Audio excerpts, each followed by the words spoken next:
तो आज की कैंडल तो बहुत ही खराब बनी है। विप्रो ने एक भारी गिरावट देखी है और ये एक बेयरिश एनगल्फिंग कैंडल है जिसने अपनी पिछली कैंडल को पूरी तरह एनगल्फ कर दिया है। नमस्ते दोस्तों, मैं प्रवीण मलिक अपने इस YouTube चैनल पर आपका स्वागत करता हूं। आज बाईगॉन बुधवार में हम ग्रासिम इंडस्ट्रीज और विप्रो का रिव्यू करेंगे। इन दोनों स्टॉक्स का विश्लेषण हमने कुछ सप्ताह पहले 4 सितंबर को बड़ा बुधवार और छोटा बुधवार में किया था। ग्रासिम इंडस्ट्रीज उस दिन का टॉप गेनर था और विप्रो उस दिन का टॉप लूजर था। तो चलिए देख लेते हैं कि हमारा विश्लेषण कितना सही था। तो यहाँ पे मैंने ग्रासिम इंडस्ट्री का चार्ट खोला हुआ है। यहाँ पे पुरानी आकृतियाँ और रेखाएं बनी हुई हैं। तो चलिए सबसे पहले देख लेते हैं कि हमारा 4 सितंबर का विश्लेषण क्या था।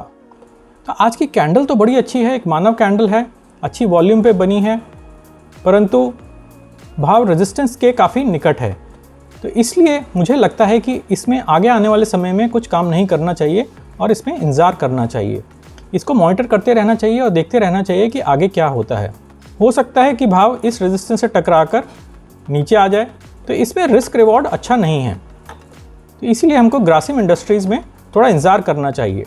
तो 4 सितंबर को एक अच्छी कैंडल बनी थी, एक मानव कैंडल थी, अच्छी वॉल्यूम पे बनी थी, लेकिन ये रेजिस्टेंस के काफ़ी निकट थी। तो हमारा विश्लेषण ये था कि हो सकता है कि भाव इस रेजिस्टेंस टकराकर नीचे आ जाए, और ऐसा ही हुआ। अगले ही दिन भाव रेजिस्टेंस से टकराया और नीचे आ गया।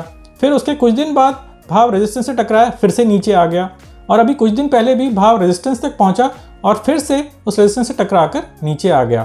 तो चलिए देख लेते हैं कि इसमें आगे आने वाले समय में क्या हो सकता है। तो आज की कैंडल तो काफ़ी ख़राब है।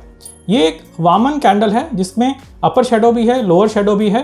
तो इससे हमको कुछ पता नहीं लग रहा है कि आगे आने वाले समय में क्या हो सकता है। हो सकता है कि भाव ऊपर चला जाए और रेजिस्टेंस से टकराकर फिर से नीचे आ जाए। हो सकता है कि भाव ऊपर वाले रेजिस्टेंस तक जाए और उससे टकराकर नीचे आ जाए, या ये भी हो सकता है कि भाव नीचे ही आ जाए और इस सपोर्ट तक आए और उसके बाद ऊपर चढ़ना शुरू करे। तो मुझे लगता है कि अभी स्टॉक में वेट करना चाहिए, देखना चाहिए कि आगे आने वाली चाल कैसे होती है। अगर तो भाव नीचे आ जाए और यहाँ सपोर्ट पर टकराकर बाउंस ले ले, एक अच्छी मानव कैंडल बन जाए, तो इसमें निवेश किया जा सकता है। परंतु आज के दिन तो इसमें कुछ भी नहीं करना चाहिए। आगे आने वाले समय में सिर्फ मॉनिटर ही करना चाहिए। रुकिए जरा, ठहरिए। यहाँ पे हम जिन भी स्टॉक्स का विश्लेषण करते हैं उनमें मेरी खरीदने या बेचने की कोई राय नहीं होती है। हम इन स्टॉक्स का विश्लेषण या रिव्यू केवल लर्निंग पर्पसेस के लिए करते हैं, एजुकेशनल पर्पसेस के लिए करते हैं। हम बड़ा बुधवार में उस दिन का टॉप गेनर ले लेते हैं और छोटा बुधवार में उस दिन का टॉप लूजर ले लेते हैं। इन दोनों स्टॉक्स को हम रैंडमली सिलेक्ट करते हैं और बाईगॉन बुधवार में हम अपने विश्लेषण का रिव्यू करते हैं। तो अगर आप इन स्टॉक्स में निवेश करना चाहते हैं तो आप स्विंग ट्रेडिंग को अच्छी तरह समझिए और उसके बाद ही कोई निवेश का डिसीजन लीजिए। चलिए वीडियो पर वापस चलते हैं। तो चलिए जल्दी से हम विप्रो का भी रिव्यू कर लेते हैं। सबसे पहले देख लेते हैं कि 4 सितंबर को हमने विप्रो के लिए क्या कहा था। तो विप्रो ने भी एक गिरावट ही देखी है, परंतु अगर आप इसको पूरे पैटर्न को देखें तो ऐसा प्रतीत हो रहा है कि ये भाव ने ब्रेकआउट दिया है और उसके बाद एक छोटा सा पुल बैक है। तो मुझे लगता है कि यहाँ पे एक सपोर्ट है, एक छोटा सा सपोर्ट है। तो भाव थोड़ा सा नीचे भी आ सकता है, या ये भी हो सकता है कि भाव यहीं से ऊपर चलना शुरू हो जाए। तो ये एक बहुत अच्छी जगह है, यहाँ पे एक स्विंग ट्रेडिंग की पोजीशन बनाई जा सकती है।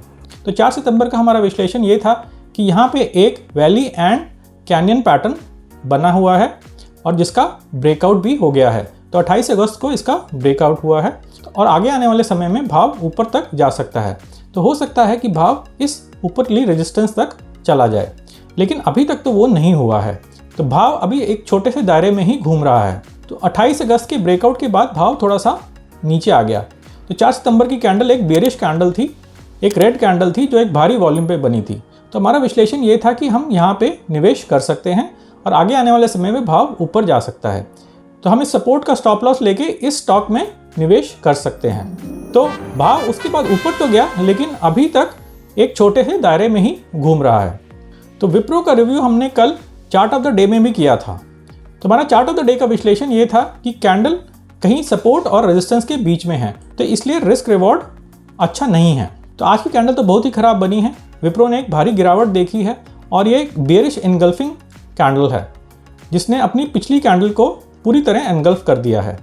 तो हमारा कल का विश्लेषण भी बिल्कुल ठीक था कि इसमें रिस्क रिवॉर्ड अच्छा नहीं है। तो मुझे लगता है कि आगे आने वाले समय में इस स्टॉक को मॉनिटर करना चाहिए और इसमें थोड़ा सा इंतजार करना चाहिए। अगर तो आप इसमें बने हुए हैं, आप इसमें निवेशित हैं, तो आप रुक सकते हैं और वेट कर सकते हैं कि भाव इस रेजिस्टेंस तक पहुंच जाए। लेकिन अगर आपने इसमें निवेश नहीं किया है तो आप इंतजार करिए कि भाव यहाँ कहीं पर आ जाए, और यहाँ पे जब सपोर्ट के पास आ जाएगा तो आप इसमें निवेश कर सकते हैं और इस रेजिस्टेंस का टारगेट लेके चल सकते हैं। तो आशा है कि आपको ये वीडियो पसंद आया होगा, कुछ नई जानकारी मिली होगी, कुछ नया सीखने को मिला होगा। अगर आपको ये वीडियो पसंद आया है तो एक जोर से थम्स अप दीजिए और इस वीडियो को अधिक से अधिक शेयर करिए। नमस्ते और धन्यवाद।